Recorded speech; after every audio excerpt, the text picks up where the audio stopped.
मत के तुम गोठ करो अब करो ना लारो जी।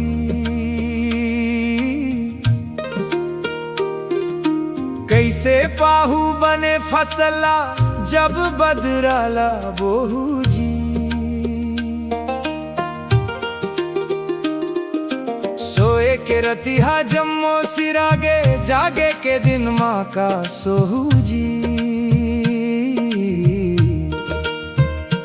अब तो चेत करो रे भैया नहीं ते पाछू तुमन रोहू जी।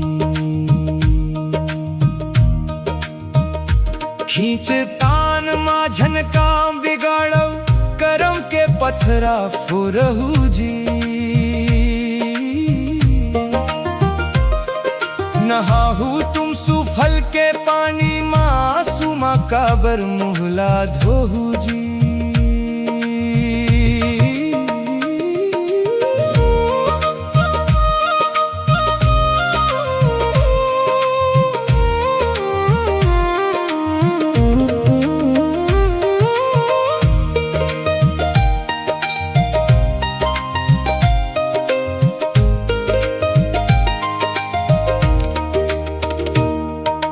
हाथ मकुदारी धरव रे भैया माटी के मयाल जोहू जी।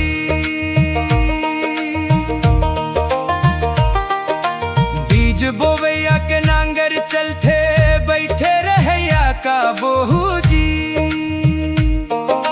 घाम छैहा सहना पर ही तभे तो मिठास लढोहू जी। मेहनत के बिना मितान नहीं मिले खाली बात मका होहू जी।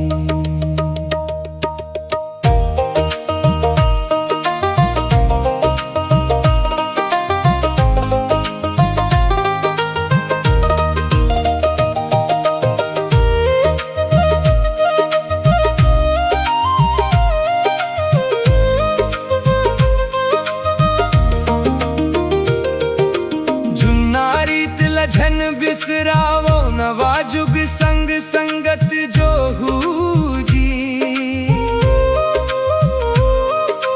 दाई ददा के सीख लगुन के अपन भविष्य लखो जव जी। गाँव के माटी सोना बरोबर ये ला छोड़े झन भागव जी।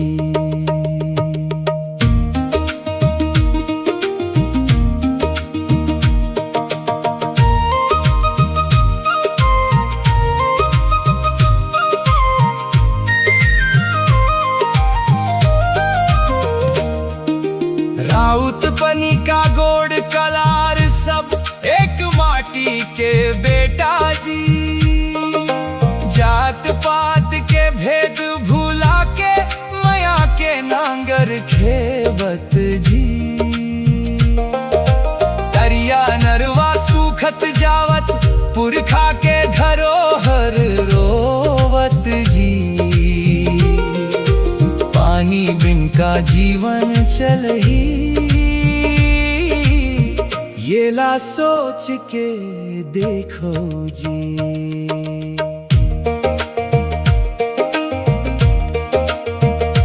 बाजा गम्मत बिसरत जावत मोबाइल मन भुलावत जी। दरिया के सुरल बचा के नवा पीढ़ी ल सुनाव जी। रिहिस जी हाँ हंसी ठिठोली ओ चौपाल ल फेर सजाव जी।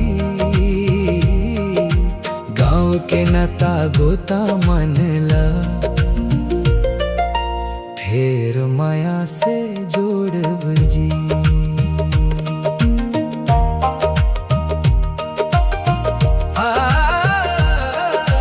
परदेश गिस जे कमाए बर ओकर गाँव बलावत जी।